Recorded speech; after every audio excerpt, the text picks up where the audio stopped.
But then she turned her head and gave me a piercing look that had nothing but malicious intent behind it. She inhaled and said,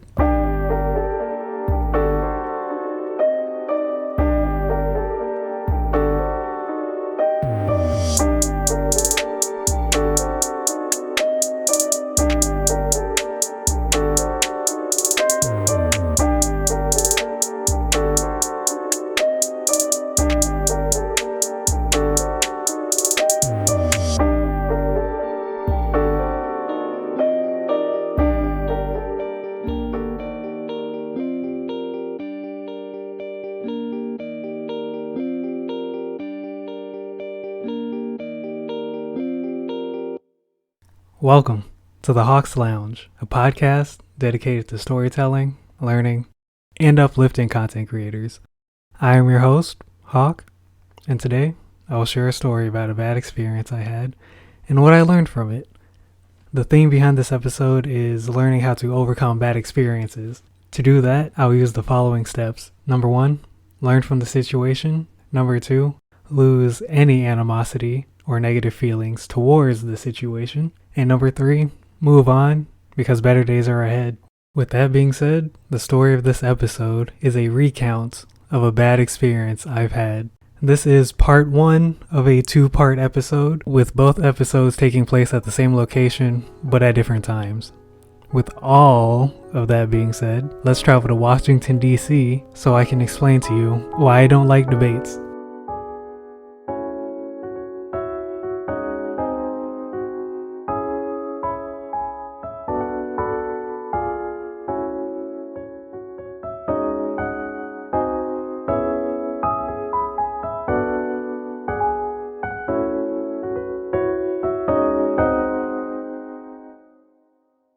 In middle school, I was fortunate enough to participate in the Close Up Washington, D.C. program. Close Up Washington, D.C. was a program that allowed students from all over the country to learn more about democracy and how students can make an impact with their voice for the price of about $1,000 or so. The program was about a school week long, or about 5 days, and allowed students to tour Washington, D.C.'s many tourist attractions and infamous exhibits. To keep the hundreds of students organized and accounted for, we were broken up into groups of about 20 students to learn more about democracy and to tour Washington, D.C. One evening, when my group had returned to the hotel after visiting the House chamber, the event coordinators wanted us to have a civilized debate about a certain topic. This topic happened to be about gun violence and whether or not guns should be banned in the U.S. Since there were about 20 of us in our group, we were split in half. One group in favor of banning guns, the other group not in favor of banning guns. We were given time to deliberate with everyone in our group to strengthen our arguments for the debate. And I was in the group that didn't want guns to be banned, not by choice, but by necessity, so each side could have an even number of people on them. During that deliberation period, the kids in my group were sharing their thoughts and opinions on the matter. Many of them said that it was their American right to have a firearm, which was why they shouldn't be banned. Others took the approach of saying that it's fine to have a firearm for protection, but you don't need an assault rifle because it's too excessive. My opinion on the matter, and the point I was going to deliver, was that guns weren't necessarily the problem, but the people who use them for nefarious purposes were the problem.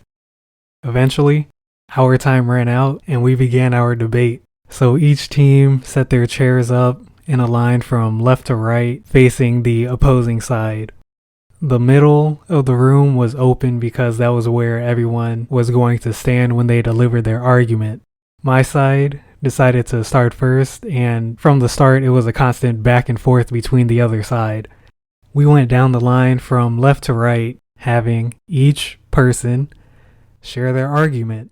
I was near the far right of the line, so I was one of the last people to deliver my point. And by the time it was my turn to speak, I stood up, walked to the center of the room, and said something along the lines of, I personally think that guns aren't the main issue when it comes to gun violence. The problem is the people who use them with malicious intent. If someone had it in their heart to hurt another person, they would use just about anything, no matter how obscure it may seem.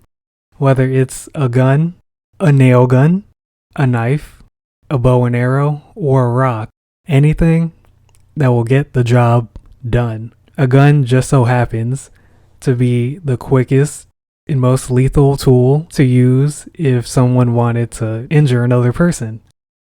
I finished my point and I looked around at the opposing team to see if anyone had an adverse reaction to what I had just said, but the majority of them were quiet and some even agreed.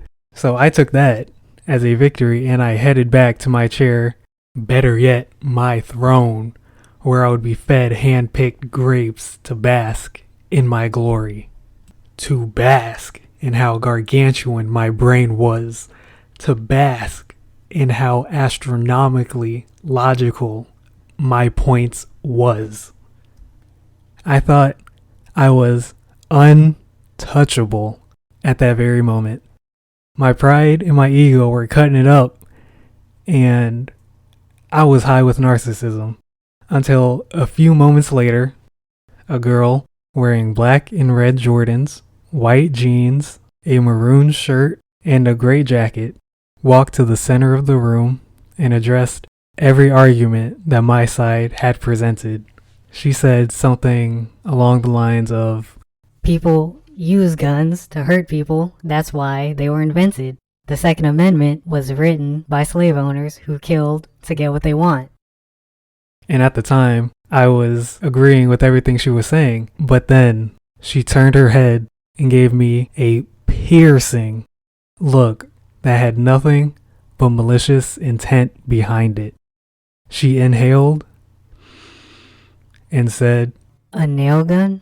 Boy, hell nah. You would be the type of person to say something dumb like a nail gun. Over here built like Jack Skellington. Didn't I see you in The Incredibles? You look like Frozone in the face, but you wear the same old jacket every day? Where's your super suit? Boy, I'm done with you. Bye. Now, she didn't say all of that, but she might as well have. By the way, everyone on her team erupted with laughter as I sat there, defenseless. She had not only eviscerated any sort of pride I still had left in me, but she also spit on me in front of my salad. I was dazed, bleeding out even, for the remainder of the debate. After the debate, everyone went to their hotel rooms to sleep. Everyone but me.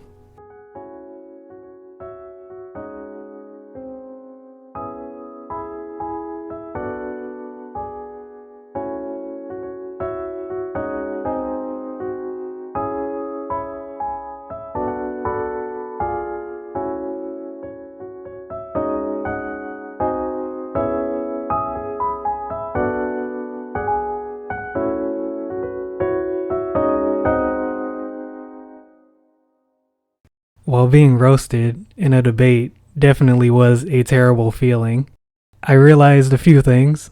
Number one, I shouldn't feel bad about having an opinion, despite how others may react to it, as long as my opinion is reasonable and I can explain it properly. The second thing I realized, while being laughed at definitely hurt my pride and my ego, especially coming off of a high about how great I was. I had to learn not to take it personally, and I should be confident in my beliefs. And the third thing I realized, a nail gun really was a dumb example. I used it to serve the purpose that it did, as in anything could be used no matter how obscure it might seem. And while in that current moment, what I thought she said wasn't really funny, looking back at it, it was probably the most hilarious thing on the planet. I just couldn't see it because it was directed towards me. But at the end of the day, it didn't really matter. It was just a little group activity that the coordinators wanted us to do, and nobody won in the end. They said everybody did a good job. I don't still feel any animosity towards the girl who said all that, because looking back, it really was quite funny. I just couldn't see it at the time.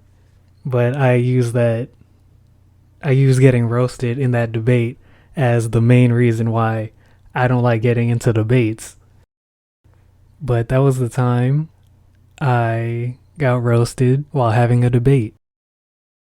If you enjoyed this episode, I highly recommend that you follow the Hawks Lounge podcast on Spotify, Apple Podcasts, or wherever you get your podcasts. Become a member of the flock by subscribing to the YouTube channel and turning on post notifications. And if you feel so inclined, join the Discord for a chance to share your stories. And if you or somebody you know has a business or is a content creator, please feel free to fill out the corresponding forms below for a shout out at the end of an episode. With all of that being said, I appreciate you for taking time out of your day to listen to the story, and stay tuned for the next episode for another story about learning from a bad experience.